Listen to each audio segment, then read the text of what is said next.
जय जगन्नाथ। तो आज का वीडियो में हम लोग देखेंगे कि digestion and absorption of protein. तो लास्ट वीडियो में हम लोग देखे थे कि प्रोटीन कैसे सिंथेसिस होता है। इस वीडियो में हम लोग देखेंगे कि प्रोटीन हम लोग जो डाइट से हम लोग प्रोटीन ले रहे हैं तो उसका कैसे डाइजेशन हो रहा है बॉडी में और कैसे एब्जॉर्ब होता है। ठीक है। तो पहला देखो कि डेफिनेशन। तो डाइजेशन क्या होता है ना। Protein digestion is a process, एक प्रोसेस होता है जो कि by which complex protein in food are the broken down into amino acid, dipeptide and tripeptide. मतलब नॉर्मल डाइजेशन का मीनिंग हमेशा क्या होता है ना, एक कॉम्प्लेक्स फूड सिंपल में कन्वर्ट होता है, उसको हम डाइजेशन बोलेंगे। तो प्रोटीन डाइजेशन का मतलब क्या होता है, हम प्रोटीन को क्या करेंगे, वो जो कॉम्प्लेक्स प्रोटीन को हम ब्रेक डाउन करके एक simple amino acid, dipeptide, tripeptide, उसमें हम लोग क्या करेंगे, उसको कन्वर्ट करेंगे। देन डाइजेशन होने के बाद जो भी लास्ट प्रोडक्ट आएगा वो फिर से क्या होगा, हमारा स्मॉल इंटेस्टाइन में एब्जॉर्ब होगा। एब्जॉर्ब होने के बाद उसका जो भी फंक्शन जैसे कि growth, tissue repair, enzymes and hormone synthesis का एंड एनर्जी का काम करेगा। ठीक है, after absorb. Then protein is the polymers of the amino acid, जो कि हम लोग तो वीडियो में हम लोग वही पढ़ रहे हैं ना कि प्रोटीन क्या होता है, पॉलीमर्स ऑफ अमीनो एसिड। बहुत सारे अमीनो एसिड मिलके एक प्रोटीन फॉर्म होता है। तो when protein is break down, जो प्रोटीन ब्रेक डाउन होता है तो क्या होगा, कन्वर्ट टू पॉलीपेप्टाइड नहीं, क्योंकि पॉलीपेप्टाइड होकर एक प्रोटीन फॉर्म होता है, कॉम्प्लेक्स प्रोटीन। तो पॉलीपेप्टाइड जब ब्रेक डाउन होगा ओलिगोपेप्टाइड, देन ओलिगो से ट्राइपेप्टाइड, ट्राई से डाइपेप्टाइड, देन तुम्हारा फ्री और सिंपल अमीनो एसिड। ठीक है। तो ये जो ब्रेकडाउन होता है, मतलब जैसे कि हम लोग क्या पढ़े थे कि बहुत सारे अमीनो एसिड मिलके एक पॉलीपेप्टाइड चेन्स फॉर्म करते हैं, जिसके हिसाब मतलब वो कौन से बॉन्ड हेल्प करता है उसके बीच में, पेप्टाइड बॉन्ड। तो हमको पहले ये पेप्टाइड बॉन्ड को ब्रेक डाउन करना पड़ेगा, तभी तो ये लोग अलग अलग होंगे ना। तो अलग जब अलग होंगे हम उसको ब्रेक डाउन करने इजी होगा। तो इसलिए पहले हमको बॉन्ड को तोड़ना पड़ेगा। ठीक है, बॉन्ड को। तो बॉन्ड को ब्रेक डाउन करने के लिए हमारे पास दो एंजाइम होता है, एक है तुम्हारा एंडोपेप्टिडेज और क्या है, एक्सोपेप्टिडेज। तो ये जो एंडोपेप्टिडेज होता है that broken down to peptide bond between the internal amino acid. जैसे कि चार अमीनो एसिड है, ठीक है, चार अमीनो एसिड लेके एक पॉलीपेप्टाइड चेन फॉर्म हुआ है। तो ये जो दोनों अमीनो एसिड, ये जो दो अमीनो एसिड बीच में जो बॉन्ड होता है उसको जो ब्रेक डाउन करता है वो कौन है, एंडोपेप्टिडेज, जो कि इंटरनल अमीनो एसिड का बीच में जो पेप्टाइड बॉन्ड होता है उसको ब्रेक करता है। एक्सोपेप्टिडेज, एंडो मींस इनर, एक्सो मींस आउटर। तो एक्सोपेप्टिडेज क्या करता है, जो टर्मिनल पार्ट में होता है, एक तुम्हारे टर्मिनल, ये टर्मिनल, तो टर्मिनल एंड ये जो बॉन्ड को ब्रेक डाउन कौन करता है, एक्सोपेप्टिडेज। ठीक है, पॉलीपेप्टाइड चेन्स में तो बहुत सारे अमीनो एसिड मिलके होता है। तो जो इंटरनल अमीनो एसिड बॉन्ड को जो ब्रेक करता है उसको क्या बोलेंगे, एंडोपेप्टिडेज। एंड जो आउटर टर्मिनल अमीनो एसिड के बीच में जो बॉन्ड होता है उसको जो जो ब्रेक करता है उसको क्या बोलेंगे, एक्सोपेप्टिडेज। तो स्टेजेस देखो।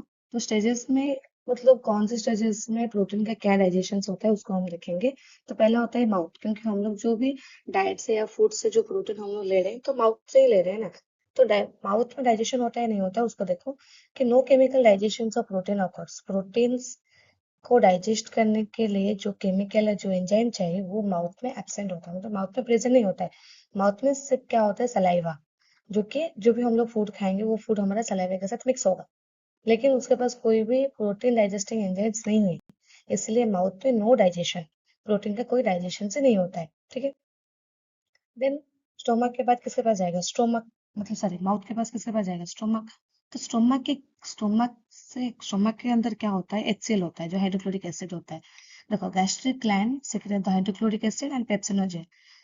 एक HCl जो कि डाइजेस्टिव जूस होता है, जो कि एसिडिक इन नेचर होता है ना। तो HCl का काम क्या होता है ना, वो क्या करता है ना, पेप्सिनोजेन इंटू पेप्सिन। इसका मतलब जो कि जो भी बॉडी के अंदर जो डाइजेस्टिव एंजाइम्स होते हैं वो हमेशा इनएक्टिव फॉर्म में होते हैं। ठीक है, यहाँ पे जो पेप्सिनोजेन लिखा हुआ है ना, ये हमेशा इनएक्टिव फॉर्म में रहता है। उसको एक्टिव कौन करता है, HCl। क्या करेगा, क्योंकि HCl तो ऑलरेडी हमारा स्टोमक के अंदर सीक्रेट होता है। तो वो HCl क्या करेगा, पेप्सिनोजेन को, जो इनएक्टिव फॉर्म को क्या करेगा, उसको एक्टिव फॉर्म में लाएगा। वो एक्टिव फॉर्म क्या होगा, पेप्सिन, मतलब पेप्सिनोजेन टू पेप्सिन। तो वो पेप्सिन क्या करेगा, अभी पॉलीपेप्टाइड चेन्स को ब्रेक डाउन करेगा। ठीक है, ब्रेक डाउन अभी शुरू हो जाएगा तुम्हारा स्टोमक के अंदर। देन फंक्शन ऑफ HCl, जो HCl पढ़े ना उसका क्या क्या फंक्शन होता है, जो कि पहला फंक्शन एक्टिवेट द पेप्सिनोजेन, क्योंकि pepsinogen is inactive form. Last में GEN, जेन का मतलब क्या होता है, inactive form. Maintain acidic pH, जो कि 1.5 to 2.5 होता है pH. Kills the harmful micro organism and denature the protein. ठीक है, ये सारी चीज में ये हेल्प करता है। देन डाइजेशन स्मॉल इंटेस्टाइन, क्योंकि स्टोमक के अंदर क्या हुआ, जो स्टार्ट हुआ, लेकिन ज्यादातर डाइजेशन कहाँ पे होगा, हमारा स्मॉल इंटेस्टाइन में। तो the pancreas release the digestive enzymes in the duodenum, क्योंकि हमारा जो स्मॉल इंटेस्टाइन होता है उसमें 3 पार्ट होता है, तो हमारा ileum, duodenum, jejunum. Ileum, jejunum, duodenum, जो भी 3 पार्ट होता है ना, तो पैनक्रियास क्या करता है, डाइजेस्टिव एंजाइम्स को रिलीज करता है कहाँ पे, डुओडेनम में। देन डुओडेनम में क्या होता है ना, प्रोटीन का ब्रेकडाउन होता है। तो पैनक्रियाटिक एंजाइम्स देखो क्या क्या रिलीज करता है, ट्रिप्सिन, काइमोट्रिप्सिन, कार्बोक्सीपेप्टाइड्स, ये 3 एंजाइम्स वो सीक्रेट करता है। कौन सीक्रेट करेगा, पैनक्रिएज। लेकिन ये सारी चीज हमारे इनएक्टिव फॉर्म में है, तो उसको पहले हम एक्टिव करेंगे, उसके बाद ही वो उनका फंक्शंस कर पाएंगे। तो जो ट्रिप्सिनोजेन देखो, एंटेरोकाइनेस, स्मॉल इंटेस्टाइन में एक एंजाइम्स रहते हैं जो है, जिसका नाम क्या है, एंटेरोकाइनेस। तो पहला एंटेरोकाइनेस क्या करता है, ट्रिप्सिनोजेन को ट्रिप्सिन में कन्वर्ट करता है। फिर जब ट्रिप्सिन आ जाएगा, ट्रिप्सिन काइमोट्रिप्सिनोजेन को काइमोट्रिप्सिन में एक्टिव करेगा, क्योंकि ये जो लास्ट में जीएन का मतलब क्या होता है, इनएक्टिव फॉर्म, एंड उसको एक्टिव करने के लिए और एक एंजाइम्स चाहिए, ठीक है। एंड ये जो हमारा बॉडी के अंदर हमेशा इनएक्टिव फॉर्म में होता है, इसीलिए क्योंकि जब वो लोग हमेशा एक्टिव रहेंगे तो हमारा जो स्टोमक हो गया, स्मॉल इंटेस्टाइन हो गया, उसको भी वो डाइजेस्ट कर सकते हैं ना, क्योंकि उनके पास वो एबिलिटी है। इसलिए वो लोग जब काम नहीं होता है, इनएक्टिव फॉर्म में रहते हैं, जब उनको जरूरत होता है, मतलब हाँ अभी प्रोटीन आ गया, उसको ब्रेक डाउन करना पड़ेगा, सिर्फ उसी टाइम कोई आके उनको एक्टिव करेंगे, फिर से वो उनका काम खत्म होने के बाद वो फिर से इनएक्टिव हो जाएंगे, ठीक है। तो ये जो एक्टिव हो जाएंगे enzymes, active enzymes convert large polypeptides into small peptides and amino acid. Small intestine में क्या होगा, पॉलीपेप्टाइड चेन जो हुआ होगा, वो polypeptide chains large polypeptide chain से स्मॉल पेप्टाइड्स या तुम्हारा ट्राइपेप्टाइड, डाइपेप्टाइड और अमीनो एसिड में कन्वर्ट हो जाएगा। कहाँ पे कन्वर्ट होगा, हमारा स्मॉल इंटेस्टाइन में।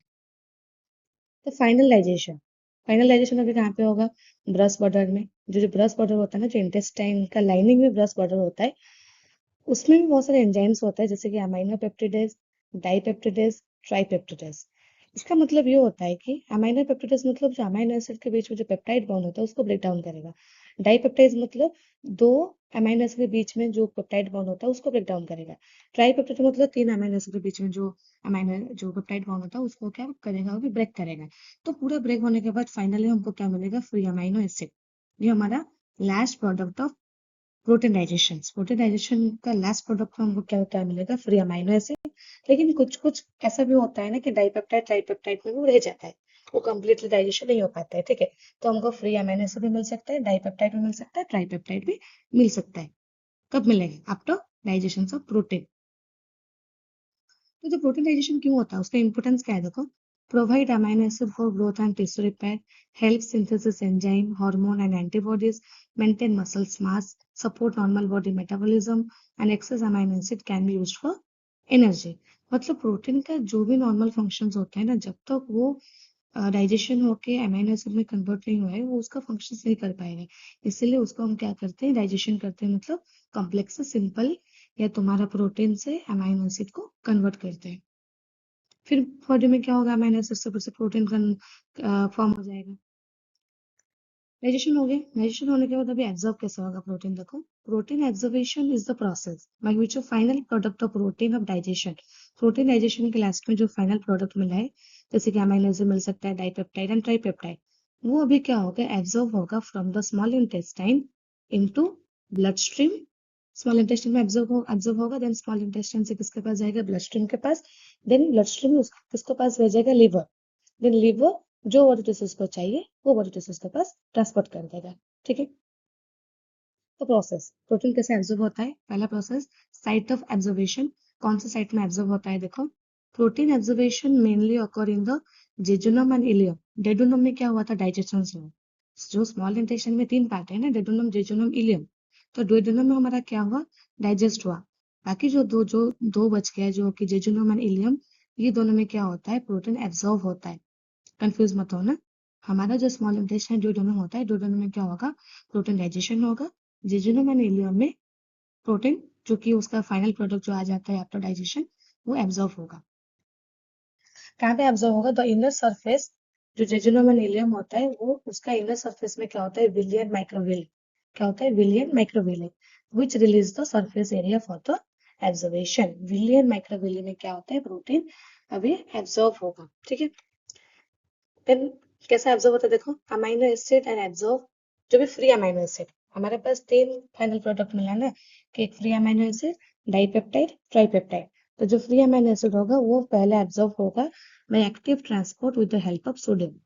सोडियम एंड उसी प्रोसेस के लिए हमको एनर्जी भी चाहिए एटीपी। तो वो क्या करेगा, एक्टिव ट्रांसपोर्ट का हेल्प लेके अमाइनो एसिड एब्जॉर्ब हो जाएगा हमारा विलियम माइक्रोवेले में, ठीक है।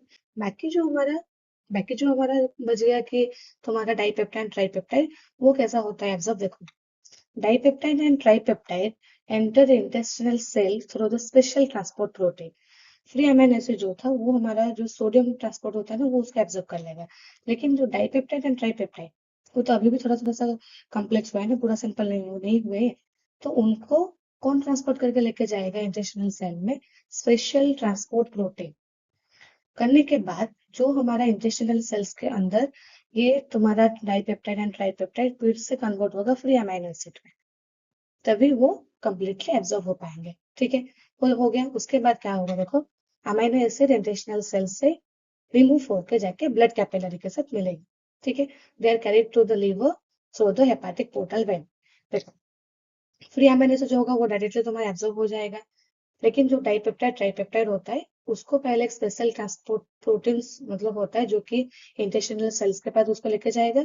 फिर से तुम्हारा डाइपेप्टाइड एंड ट्राइपेप्टाइड कन्वर्ट होंगे अमीनो एसिड, क्योंकि जब तक फ्री अमीनो एसिड नहीं हो तब तक वो एब्जॉर्ब अच्छे से नहीं हो पाएंगे। तो वो कन्वर्ट हो जाएंगे into the free amino acid. Then convert होने के बाद वो इंटेस्टिनल सेल से किसके पास जाएंगे, ब्लड स्ट्रीम के पास, क्योंकि अभी इनका काम खत्म हो गया। तो किसके पास जाएंगे, एब्जॉर्ब होके ब्लड स्ट्रीम के पास जाएंगे। ब्लड स्ट्रीम से अभी हेपाटिक पोर्टल वेन जो होता है वो उसको लेके लिवर तक जाएगा। अभी लिवर डिसाइड करेगा कि अभी कौन से टिश्यूज को तुम्हारा अमीनो एसिड या प्रोटीन चाहिए या नहीं चाहिए, ठीक है। समझ में आया ना। तुम्हारा स्टोमक एंड स्मॉल इंटेस्टाइन और duodenum में क्या हुआ, प्रोटीन का डाइजेशन हुआ। डाइजेशन होने के बाद स्मॉल इंटेस्टाइन का जेजुनम एंड इलियम में क्या हुआ, एब्जॉर्ब हुआ। एब्जॉर्ब में जो तुम्हारा फ्री अमीनो एसिड मिला होगा वो डायरेक्टली एब्जॉर्ब हो जाएगा। जो डाइपेप्टाइड ट्राइपेप्टाइड होता है वो पहले अमीनो एसिड में कन्वर्ट होंगे, उसके बाद वो एब्जॉर्ब होंगे। एब्जॉर्ब होने के बाद इंटेस्टिनल सेल से किसके पास जाएंगे, ब्लड कैपिलरीज के पास, ठीक है, ब्लड स्ट्रीम के पास जाएंगे। देन ब्लड स्ट्रीम से जो हेपाटिक पोर्टल्स वेन होता है, हेपाटिक मतलब क्या, हेपाटोसेलुलर सेल्स कहाँ पे होता है, लीवर में। तो हेपाटिक पोर्टल वेन क्या करता है, अभी वो जो एब्जॉर्ब हुआ होगा जो प्रोटीन, वो लिवर के पास जाएगा। लिवर के पास जाएगा। Then liver distribute amino acid. अभी लिवर क्या करेगा, अमीनो एसिड को डिस्ट्रीब्यूट करेगा to different tissues according to the body's need. Body का नीड के हिसाब से जो टिश्यूज को जिस टाइम अमीनो एसिड चाहिए उस टाइम लिवर क्या करेगा, उसको डिस्ट्रीब्यूट करेगा, या एक्सेस अमीनो एसिड को वो स्टोर करके रखेगा फॉर द, जब हमको एनर्जी चाहिए, जब नीडेड चाहिए उस टाइम उसको रिलीज करेगा, ठीक है। ये हो गया तुम्हारा छोटा सा video about digestion and absorb, मतलब कैसे प्रोटीन डाइजेशन होता है। डाइजेशन होने के बाद उसका फाइनल प्रोडक्ट क्या आएगा, जैसे कि तुम्हारा अमीनो एसिड। तो वो अमीनो एसिड कैसे एब्जॉर्ब होता है, एब्जॉर्ब होने के बाद कहाँ जाता है, एंड उसका बॉडी में जो भी अकॉर्डिंग देयर नीडेड कैसे वो यूज होता है, ठीक है। तो इसका वीडियो भी तुमको, उसका इसका नोट्स भी तुमको डिस्क्रिप्शन में मिल जाएगा। वीडियो अच्छा लगे तो प्लीज लाइक से सब्सक्राइब करना मत भूलना। एंड थैंक यू, फिर मिलूंगी नेक्स्ट वीडियो में।